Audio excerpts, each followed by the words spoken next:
Okay, I'm sorry. Preacher's talking up here. You know how preachers get. You don't have a clicker. Karen, do you have a clicker for Lynn?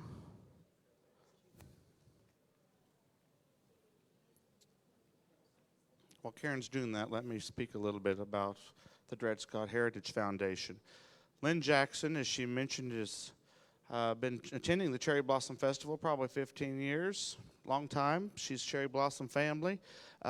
Tim Plekovich has mentioned to me this weekend how interesting it is to hear everybody's Cherry Blossom story and how they're connected and intertwined and the relationships that come from that.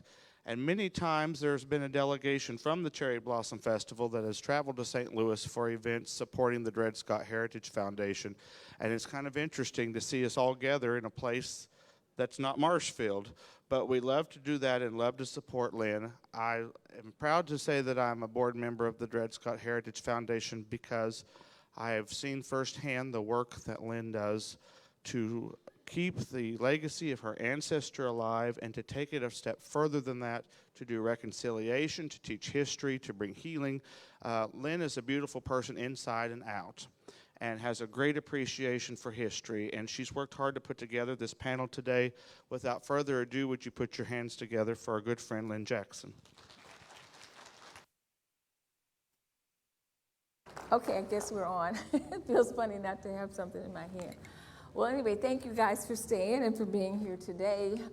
This is a special day for me because at 1 o'clock, I accepted a star on the Walk of Fame for Oscar Charleston. And I guess if you're still here, you either know who he is or you're curious about why am I talking about a baseball player. But Oscar Charleston was my grandfather's, well, let me say this, he was my great-grandfather's brother. So that makes him my great-great-uncle. And Oscar Charleston played for the Negro Leagues, and he has been deemed by many sports writers to be the best baseball player of all time. That's hard to believe because, like, who is he? And that's the eeriness of it. It's almost a little bit like Dred Scott. He kind of faded away, and it's like, well, who is he again? So it kind of reminds me that people in history, just like John Brown was talking about the first woman governor a minute ago, how many people remember that we had a woman governor? And I see you all looking at like, what? You weren't here. But yeah, history is just out there to be uncovered. So the backstory real quick on this is that my mother mentioned to me once that she had an uncle that played in the Negro Leagues, and he was pretty good. Now, my mom and dad were not sports fans. The kids were. We were like Cardinals, rah-rah. And as regards to the I-70 baseball series, we all know who won. So that's not even debatable. But my parents really weren't watching it that much. So when she said it, it was like, well, that's interesting, you know, but nobody took any stock in it. So we went on a cruise, and you know how everybody says, well, get your parents' history. And I was recording her, and she told me a little bit more, just a little bit. I couldn't find a whole lot. I found one thing she told me, and I let it go. So time came by. My husband saw Ken Burns on TV with the baseball series, and he said, Lynn, this Charleston guy, do you think you might be related to him? And I said, oh, no, I'm sure I'm not. You know, and I went in there and watched it, and it was like, okay, he's awesome, he's awesome. I said, but you know what? I said, my mom said he was a manager. And my husband got really excited. He said, but he was a manager. He was. Yeah, that's him. He was a manager, too. And I went, well, in that case, maybe I am. I don't know, but we'll see. So I did my own research and came up with this notebook full of stuff that I just collected over some years. I wasn't in a big hurry or anything. And then I knew that in the end of days, when I finished my research, I had a cousin who really is my mom's cousin, which means that Oscar Charleston is her great uncle and her father's uncle. And she would know. When I asked her finally about it, she looked at me and she said, yeah, you know? And I went, yeah. And she said, oh, nobody knows, nobody talks about it. And I go, well, there it is. So I knew that Valerie would tell me. So anyway, that's the backstory as to how I got into it. And the reason that I think it's important is because he's forgotten. Not just forgotten, but he was absolutely incredibly good. So I know there's some of you in this room who came back specifically to hear about him. And so today I'd like to thank my daughter for bringing me and coming again and again these years. Sherry Jackson is with me today. And this is Russ Sauer, who is also a friend, a volunteer. He does what do you call it, product. He does hats and mugs and cups and shirts. Like this one is hot off the press for Oscar Charleston. I've never seen it until today. And we do some other collaboratives together as well. And over here is Tim Plekovich, who I feel like is a fairy god brother. Every time he picks up the phone and calls me, he says, Lynne, I know somewhere you can speak. They need you. You've got to go. And so he's like a volunteer booking agent or something. But he's the sweetest guy. You know, it's always going to be a % of, so hike it up. Get it up there. Right. But anyway, he's a sweetheart. And of course, I met him here, and he's been in some programs and just come into his own. So now, one more thing, and then we're going to hit this PowerPoint. There are a lot of people who could have been here today, like the founder of the Negro Baseball League, like the gentleman who wrote a book about Oscars that we're going to share with you, Dave Winfield, the baseball player, Frank White, not the Frank White you might know, but another Frank White in Minnesota, an African-American who actually is in black baseball, but also put four huge and beautiful markers on Dred Scott at the Dred Scott Playfields in Minnesota, which has been there since 1971, and nobody knew that. There are a lot of other people from the Cardinals. So anyway, since they couldn't come, I'm hoping that we can reconvene and have our normal Dred Scott Reconciliation Conference in St. Louis perhaps this fall. But we're going to try because last year was important. It's in the slides. We're going to check that out. So just to make a point, because maybe all of you can't see clearly, but the PowerPoint that you're looking at says this is our 15th anniversary for Dred Scott Heritage Foundation, and it's also the 10th consecutive, except for COVID, year that we've had a forum here and talked about different issues of reconciliation. So my first few slides are going to be about where we are with Dred Scott so that I can keep you up, and I'm going to fly through those. Most of you know, if you can hold that up, that we don't have a stamp for Dred Scott. There never has been one. And we've done a campaign, so we still have these petitions. I know some of you have signed them, but if you have not, would you please sign a petition? It's the only way we can at least influence those who are in the power to get a stamp for us. And it's kind of a shame because Bart Simpson has stamps, and I think that sucks. Okay, all right, thank you. And right now we have a campaign to memorialize him also in that he has a very humble headstone in Calvary Cemetery in St. Louis. But because he had 3 plots in which to be buried, 2 on either side of his grave, because blacks can be buried next to whites, we now have 3 plots on which to give him a larger, more educational, actually, memorial, and this is a design of it. So there's a GoFundMe campaign for that, and if you look that up, you'll find it. We'd appreciate you supporting us on that. In the last several years, I have done, programs, radio, TV, C-SPAN, stuff like that, but now documentaries are really, getting really hotter. So 14 is a documentary that I did probably in 2014, somewhere back in there, about 3 nationalities, Dred Scott, Kim Wong-Ark, and Vanessa Lopez, on how the United States looks at citizenship, and that's still available. We also have done a more or less perfect union. That came out in January of 2020. Unfortunately, COVID hit 2 months later, but it's a fabulous 3-part PBS documentary, and this beautiful coffee table book goes with it, which you all can come up and see. Everybody in it, which is everybody that was somebody, I don't know why, but I'm in it. And I love this picture because when they asked us, do you have a picture for the coffee table book? Does anybody recognize who that is? I know maybe some of you in the front row.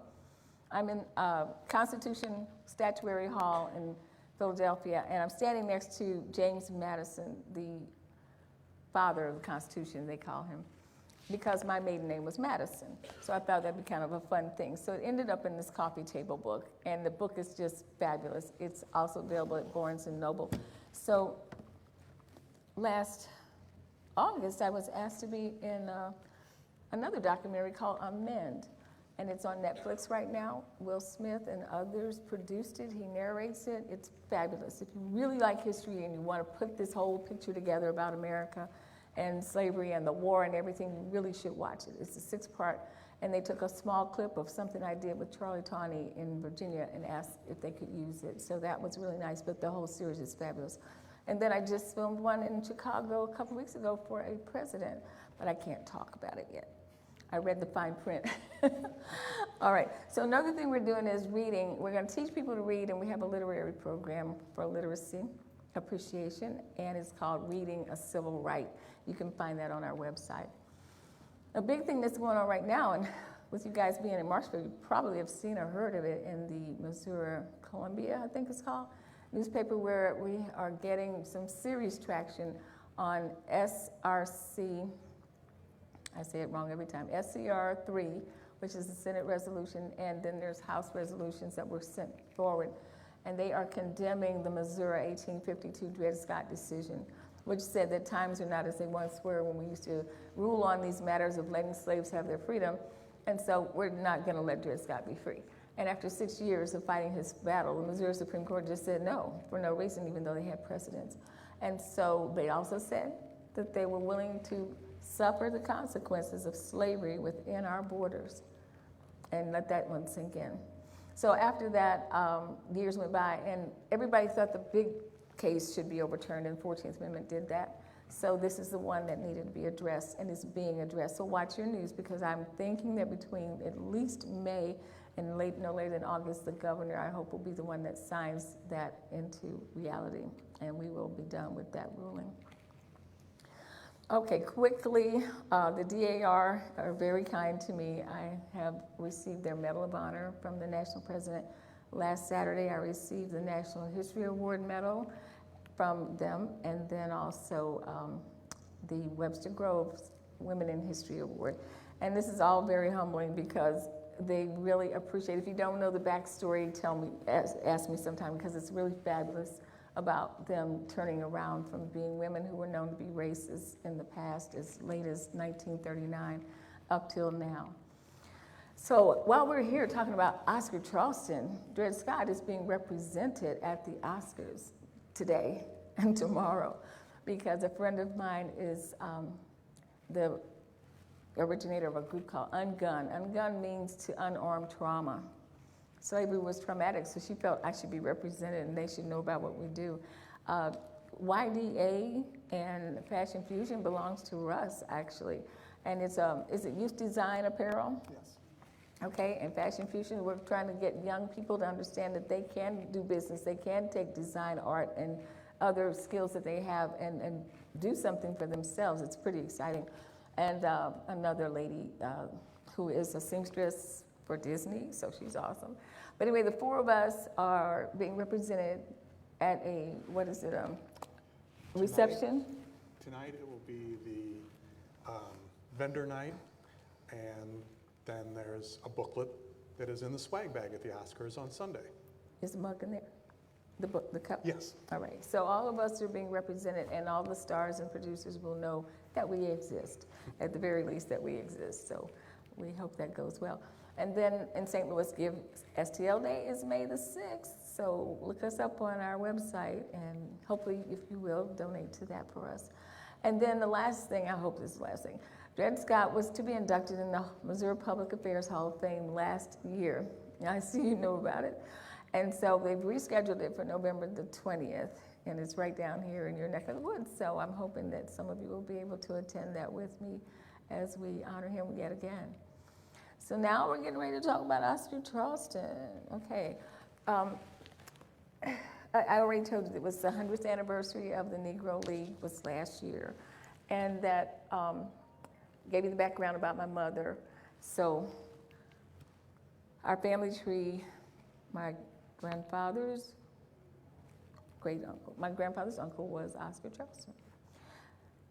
That's my great-grandfather in the suit, that's Oscar Charleston. When I first saw them, their pictures, I went, wow, they actually look alike. And that really made me want to dig further. This is Oscar in a suit, which you don't see too often. And that is actually a poster. I thought it was a book cover, but there had not been a book just yet on him. Oscar is many things, and there's no way we're going to be able to cover all of this. Now, if you guys want to jump in and say something about a frame that you see until we get to one that you know you're going to talk about, feel free to do that. Yes, ma'am. Oh, my daughter says Oscar looks like my son, her brother, and you know what? He does. He does. I have a son, believe it or not. Yeah, he's older than Sherry by 3 years, and he lives in California. He does favor him. He's got that look on his face like, don't mess with me. Yeah. Lynn, I hadn't thought of that. I'm sorry. That team is the Pittsburgh Crawfords, and Yeah. they were one of the most storied teams in the Negro Leagues. Yeah. Yeah, a lot of acclaim. So his lifetime average was 351. I know everybody may not know baseball, but that's crazy because he played and managed over 40 years. All right, so this I love. And if I highlight something in gold, usually that's where you want to let your eyes land. But basically, he played a lot on Cuban teams, and there was a team called the Leopardos. Around 1923, they were so good that mid-season, they just said, you know what, you guys are the champions, and we're just going to stop playing ball and start over again. And they reorganized. They were that good. So that's scary. And when you keep uncovering these kinds of things, then you realize this was no ordinary player. I'm going to let you talk about this. This is Jeremy's book, and you want to share that? It's a very recent book by Jeremy Beer. I just kind of stumbled across this just very recently. Speak up a little bit. I stumbled across this very recently. I first heard about Oscar Charleston a year and a half, 2 years ago. I was introducing Lynn to baseball memorabilia, a gentleman who deals in baseball memorabilia. And yes, I have a great uncle who was a great baseball player. So when I heard the name, I got back and Googled it and saw a little bit and said, wow, great stats. And he's compared to Babe Ruth and Ty Cobb, and never heard of this guy before. Didn't think much about it until just very recently. We visited the gentleman again to get some memorabilia to bring down here. And he says, well, I have this one piece I'll give you. This will be auctioned if anybody's interested. It's a rather rare piece. This is Branch Rickey signing Jackie Robinson. And what makes this rather rare is, this of course isn't Jackie Robinson's contract, but this is Branch Rickey's autograph on a contract, which there aren't many out there. It's only 10, I think, right? Or he has? Yeah. Okay, Yeah. they're very few. Mhm. Yeah. So I was looking for baseball cards of Oscar Charleston, is what it was. And then he said, oh, I know a guy in Chesterfield Mall. So we haven't found any baseball cards, which means they're very, very rare. I've even scrounged around in the antique stores, and there's so many out there, but I haven't found one yet. So if you all find one, whoever gets it's going to be very rich. But the reason that we have the Branch Rickey and Jackie Robinson piece here is because who was Oscar Charleston when he wasn't playing ball? Who was he? Yeah, tell him what he did. What did he do? Oh, he was a scout. Okay. That's Oscar funny. Charleston was a scout. And so was Yeah. he. So Want to talk a little bit about Yes, scouting? yes, Okay. go right Well, ahead. I scouted much later than did Oscar Charleston. I was born in 1960, and I scouted in the 1980s. But I don't think it really had changed all that much, because we scouts in the 80s were probably doing the same thing that scouts in the 40s, 50s, and 60s were doing. We would go to games with lawn chairs, a stopwatch, a pencil, and a little card to make notes on. And that was about it. And I think probably the same things that we were looking for in the 1980s in players were pretty much, Lynn, the same things that Oscar Charleston was looking for at an earlier time. We would look at players who had speed. Speed was of the utmost importance, and I bet Oscar Charleston was very, very fast. I have a feeling about that. I want to relate a little story which has something to do with Missouri about a baseball player with a lot of speed. I think you'll appreciate Lynn. But we also would look at arm strength. Arm strength was very important. When you're looking at a position player, and by the way, when I was scouting back in the 80s, many of the National League parks, about half of the National League parks, had AstroTurf, synthetic turf. Yeah.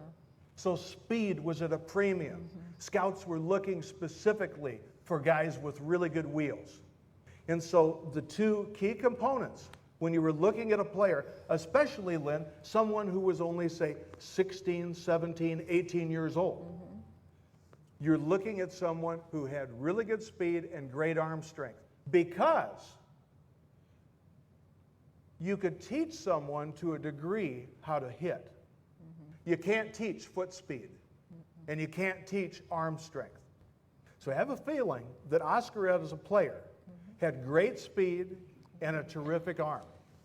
Well, he did, and what's up on the screen is something that my husband Brian told me the other day, and of course, some of you probably already know this, but if you're a 5-tool player, that means that you have excellence in 5 of the major physical areas that it takes to be a great ball player, and that is speed, which you were talking about, throwing, and he was a he was a center fielder, thank you, and fielding, and if I'm not mistaken, somebody correct me here, but isn't it like, did he have like the one-hand catch? Because it was something that he did that Willie Mays copied from him. Oh, interesting. He Yeah. played a very shallow center field and had the speed to get back. They compare him better than Willie Mays at getting back on the balls. He could play right behind second and cover the field. Yeah. And plus his instincts were amazing. They said he would be taking off as the ball was being pitched. Yeah, and sometimes people say if Oscar had gotten that ball, he would have just sat there and waited for it, and it would have come to him, and he would have found it. So it's amazing. Oh, I'm sorry, but something to add to that, which is interesting, because the teams in the Negro Leagues a lot of times would be playing in the major league parks. And the major league parks at that time had some really wacky dimensions when Oscar was playing. For instance, if any of you were here yesterday when Bill Verdon was talking about playing in Pittsburgh at Forbes Field, and that it was about 465 feet to left center, not to center field, to left center field. Yeah, Please. yeah, and even much deeper and straightaway crazy. center. And thinking funny. about the Polo Grounds, where these guys played, like the New York Black Giants, who they called the New York Black Yankees. It was 487 feet to straightaway center field. So if you were going to play center field, like Oscar Charleston, it was incumbent on you to be able to patrol a lot of ground. Yes, Lord, Yeah. that's crazy. I didn't know 487. And the last two things were hitting for average, and we shared his lifetime average, but I think we might be sharing some other averages. And then hitting for power. So the other thing that we've discovered that he was what they called a 300 player, although he didn't quite make it. 300 hits, 300 home runs, 300 stolen bases. He had the hits, way over 300 hits. He had the stolen bases. He had 191 home runs. But when they compare him to Willie Mays, he had less than half of the plate appearances of Willie Mays, who had 6,000 plate appearances. So Oscar had, let's just say 2,900, and he still would have. So if he had been in the major leagues and had the opportunity to play, they're very confident that he would have been a 300 player. Yeah. Oh, I'm going the wrong way, sorry.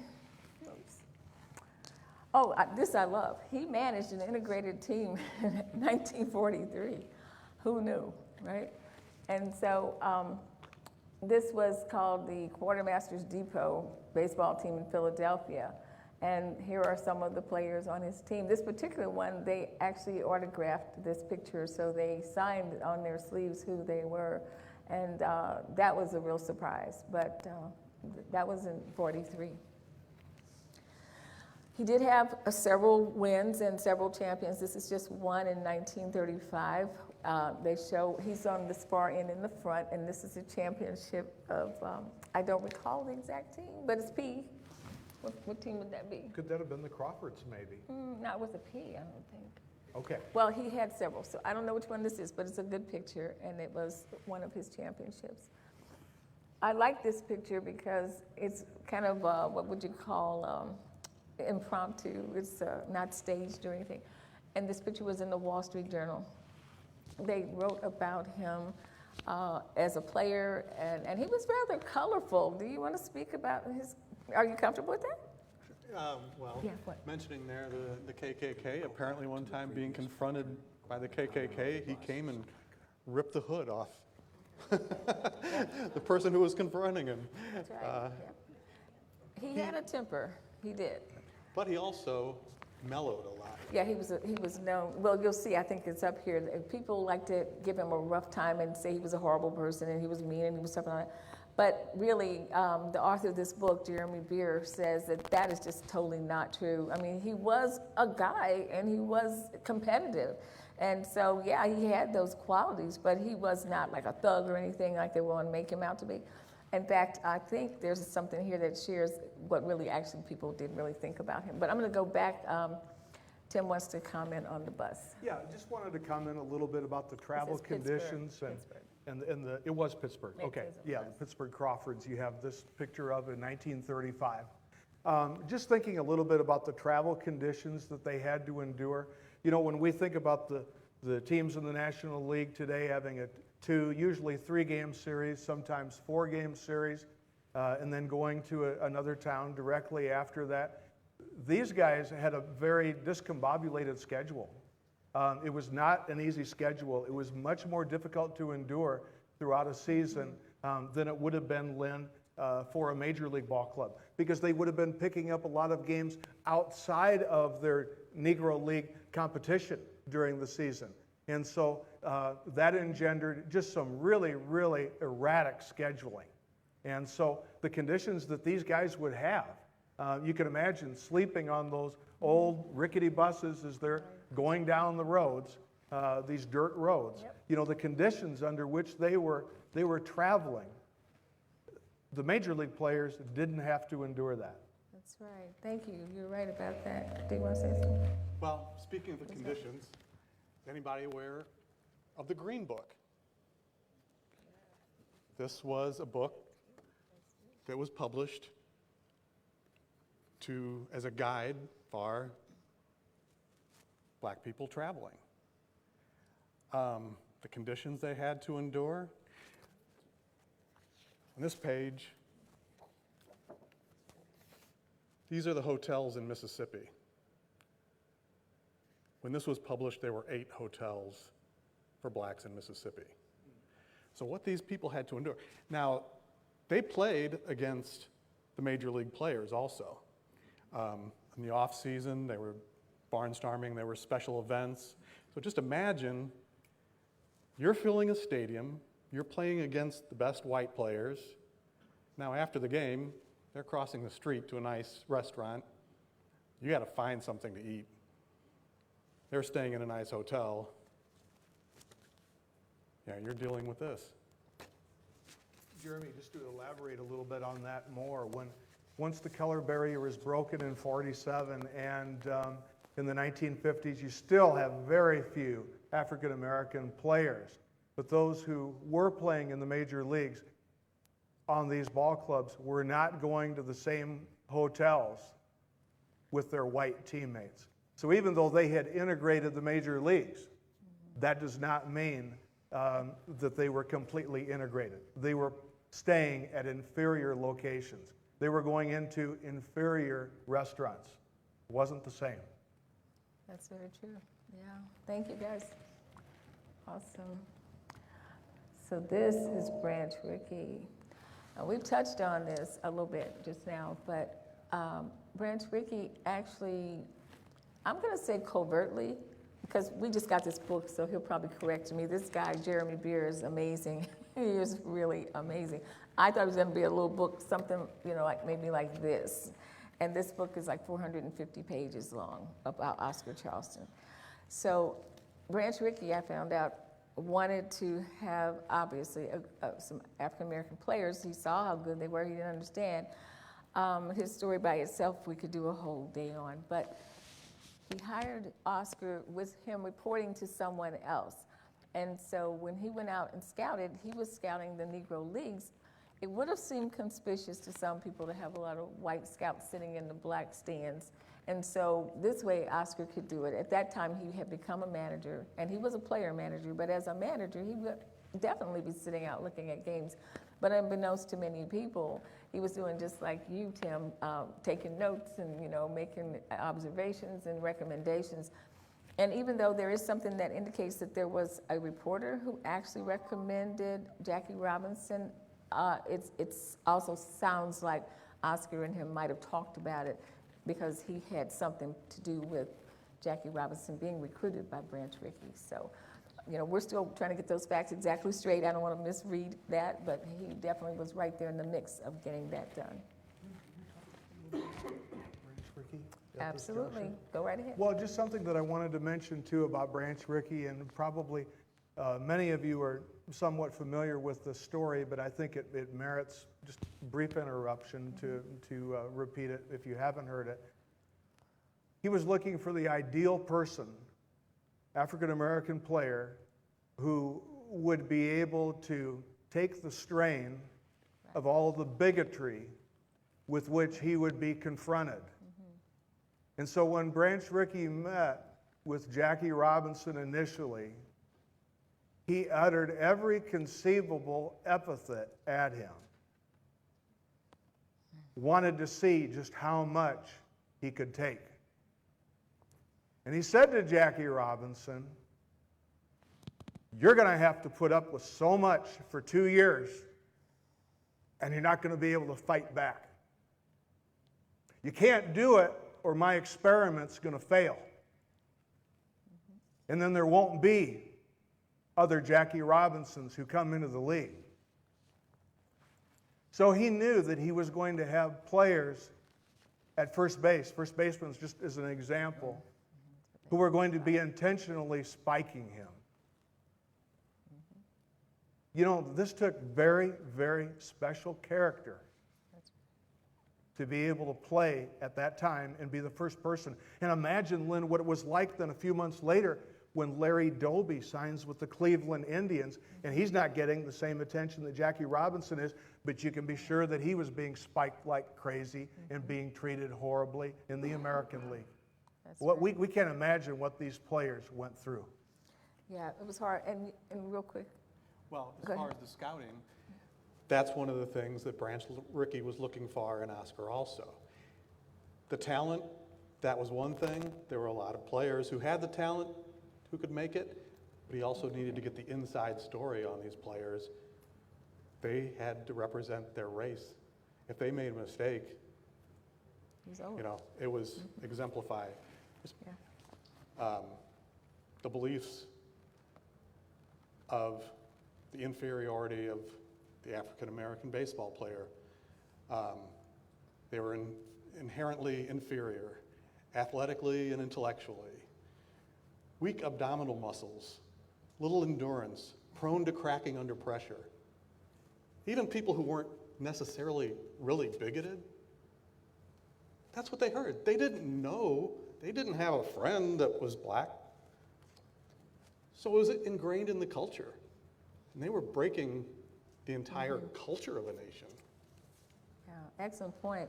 It reminds me of Dred Scott because a lot of times people like to use some very negative adjectives to describe him, but I don't know how many people would have gone through 11 years and 5 trials to get to a point where they couldn't have their freedom and still come out of it whole mentally and then get their freedom, hide their daughters away. So, you know, these impressions, as they were fallacious.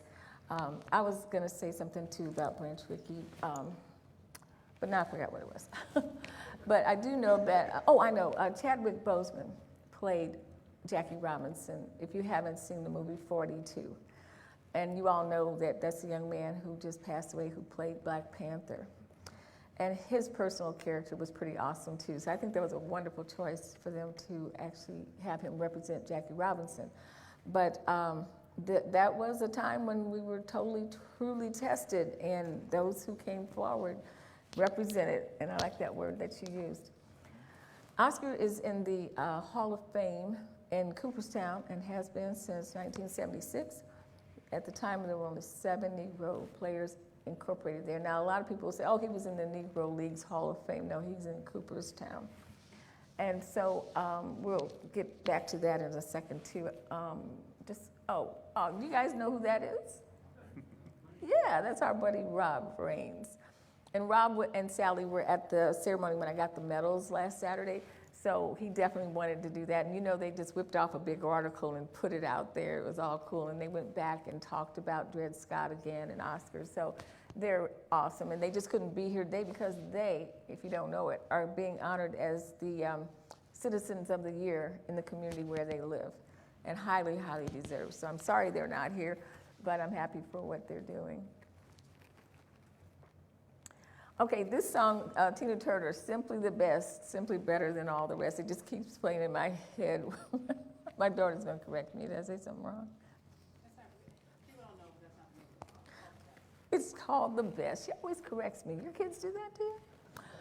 But that's the words in the song. And at any rate, you know, here we are. You want to read that, Tim? It's behind you, too, if you want to see it behind you. Well, I would, yeah. I need my glasses. This is easier. Oscar Charleston not only has the speed of a Carey, the arm of a Musil, the brains of McGraw, and the hitting ability of a Hornsby, but he is a singer of rare ability, a writer of parts, a billiard player of more than ordinary skill, and a happily married man.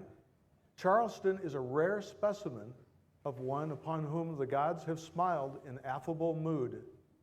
Oh, he's a bird of a boy, is Oscar, and his personality. Mysterious, inexplicable, indescribable, has won for him a warm spot in the hearts of each and every one of his players. So much for the negative press. This is what type of press he got from most of the people who wrote about him and who knew him, actually. This is hard to read in red. Sorry about that. But Cardinals appreciation. This one says, a scout for the St. Louis Cardinals, Bernie Borgman, once said, in my opinion, the greatest ball player I've ever seen was Oscar Charleston. When I say this, I'm not overlooking Ruth, Cobb, Garrick, and all of them. An example of sports writer's opinion, again, this is the accolade section. In center field is the incomparable Oscar Charleston. He was ranked by Bill James, a noted sports writer, as the greatest of the Negro League players, behind only Ruth, Wagner, and Mays among 20,000 Major League equivalent baseball players. Charleston was second to Josh Gibson in the 1952 Pittsburgh Courier poll, and the second deceased Negro player behind Gibson inducted into the National Baseball Hall of Fame, again, Cooperstown. He led all Negro Leaguers in singles, doubles, triples, home runs, runs, RBIs, steals, and walks, and was in the top 6 in on-base percentages. Injecting something here. About Bill James. Bill James would be considered today to be the forerunner for, what's the word I'm looking for all the statistically inclined, folks, help me, sabermetrics. Sabermetrics, okay, yeah. Okay, so this analysis is not very subjective. This is a very objective analysis. Good point. You're good to have on this panel, because sabermetrics is like the new thing, and if you don't know what that is, it's when they go out and they just get every tiny little bit of information they can and feed it into the computers and let them crank it all out, and then they do the percentages, the averages, and the rankings, and it's objective, like you said. It's not somebody saying, well, I like this guy a little better than that guy. It's like, let the numbers don't lie. Isn't that what they say? It's science. And so scientifically, this is what has come out of those statistics. And so when we were talking about 5-tool player, this is it. And this is, I think Jeremy Beers repeats that. Jeremy also has a YouTube, by the way. So if you really are interested in this, go to YouTube and look up Jeremy Beard. He does like a book talk on Oscar Charleston. That's a really, really good one. I recommend that one. And of course, we have to acknowledge our modern day heroes. I get kind of goosebumpy when I think about it. Well, Lou Brock was supposed to get a star on Walk of Fame, and he has one in storage somewhere. I was really hoping I could have gotten a Cardinal player to come down and accept it today with Oscar. because he knew him. But for 3 years, Lou wasn't able to come, and we didn't quite understand at first. And then eventually we found out he had diabetes, he lost a leg, and he died of pancreatic cancer just last September. But he was our superhero in the Cardinals, and he stole bases like nobody except maybe Oscar. And this is my other guy. Now, my husband thought I was in love with Mike Shannon, but I think I would have married Bob Gibson. I don't even have to tell you about these people, but there they are. And Bob and Lou only died months apart.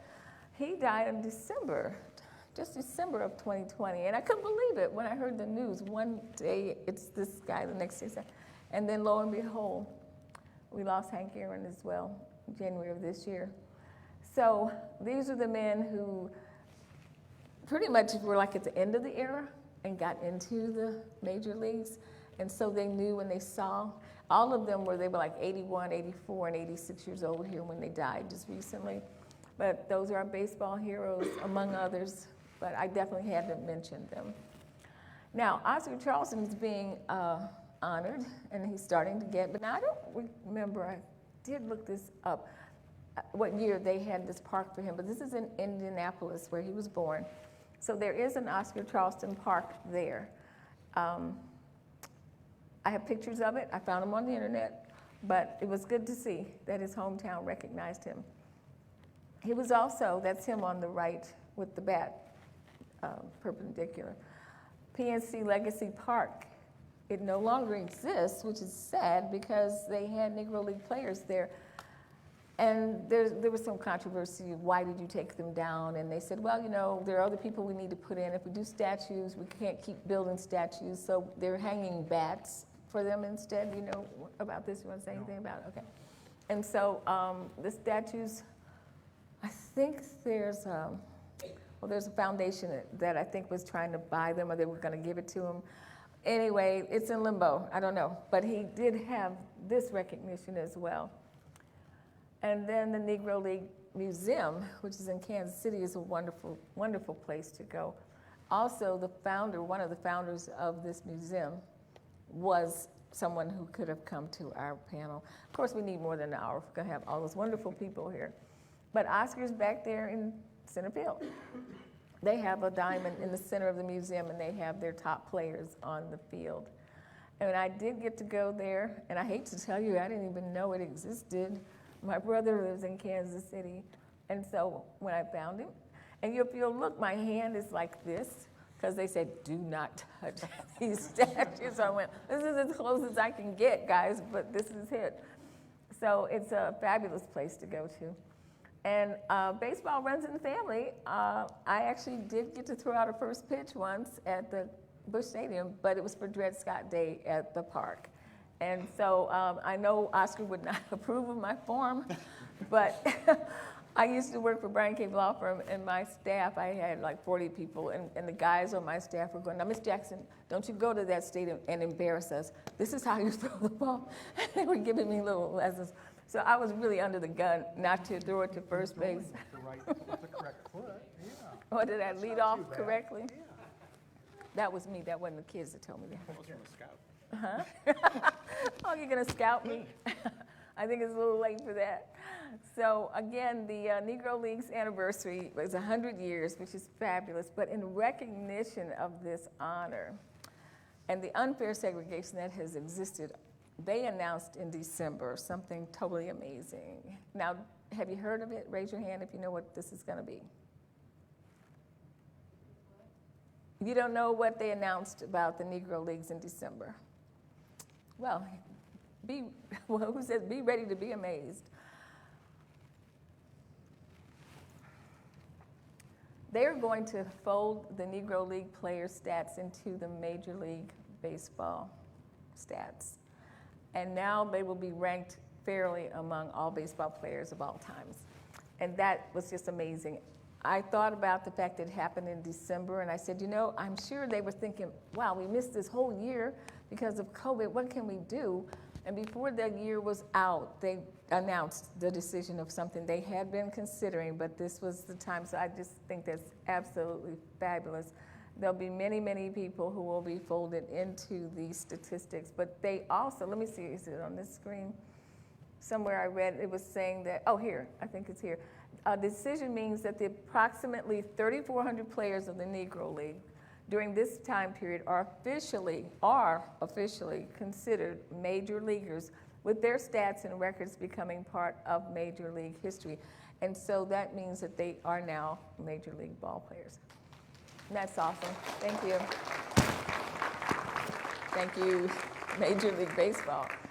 So I always, scouting around on the internet, I figure if you get a bobblehead, you must be somebody.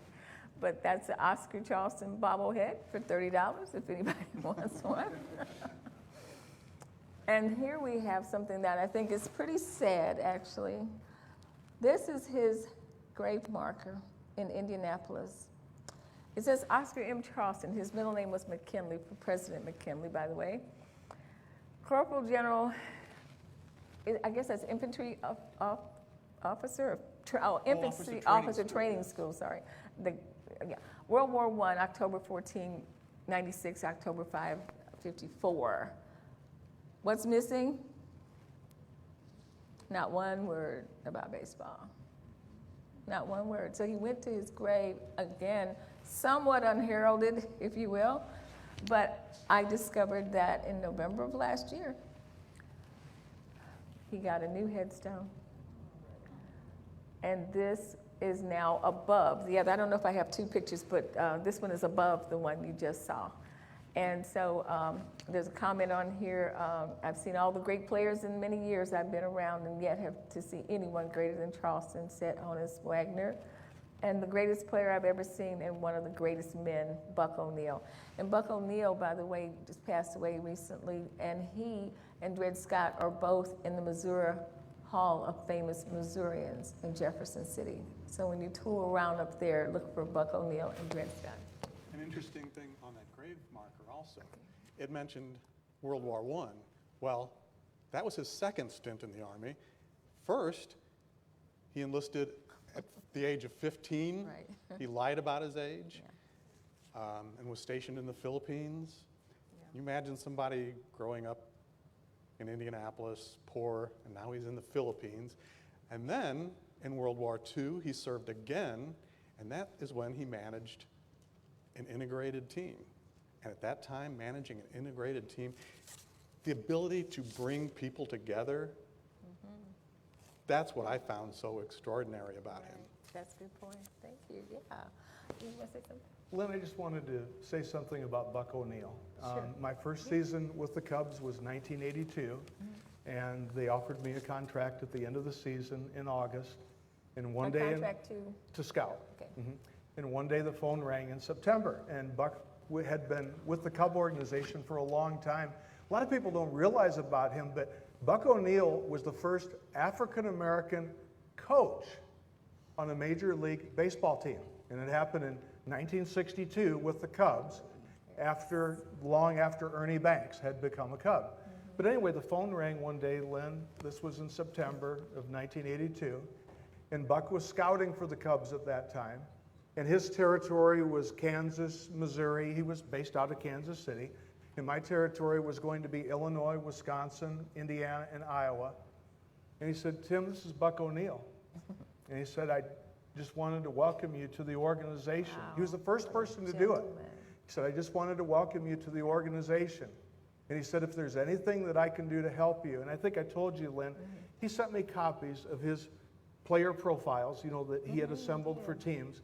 And he said, "Tim, I just, look this over. If you have any questions, if you ever need someone to talk to, please call on me." And I just thought that was so nice for somebody who was 21 years old, starting out. He didn't have to do that, but I just think it exemplifies the kind of person Buck O'Neil was. Yeah, thank you. Yeah, that's great. Buck O'Neil's a great player too, and I'm really sorry I didn't know him better, because he actually went in after Dred Scott, and I don't mean immediately. They usually do it like once a year. So I think it was Dred Scott, Rush Limbaugh, and then Buck O'Neil. I believe it went in that order. So, so he is being remembered, and this is a good thing. By the way, the National Negro Leagues did that. So this is my mom. Isn't she pretty? She is the one who I wish she would have known more and told me more.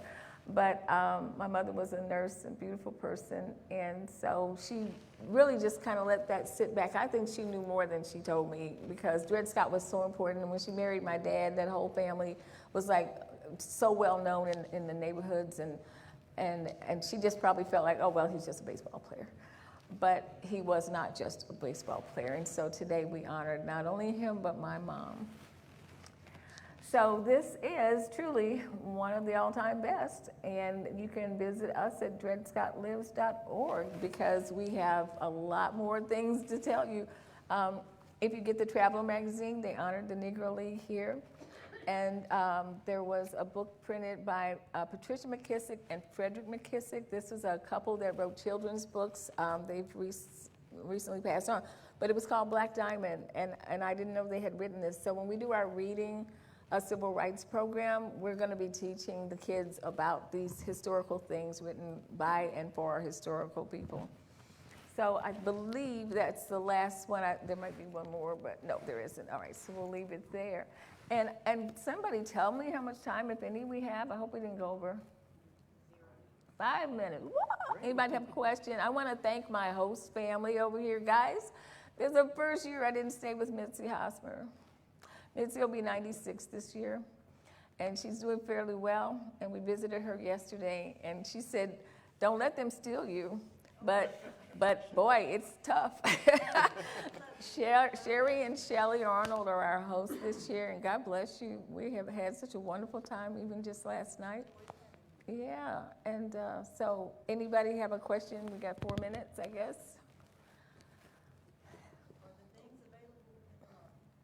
I don't know. I don't think we got around to a whole lot this year. Russ and I, he has beautiful things, but they'll be on our website soon. We just couldn't manage everything they ask of us in Marshfield.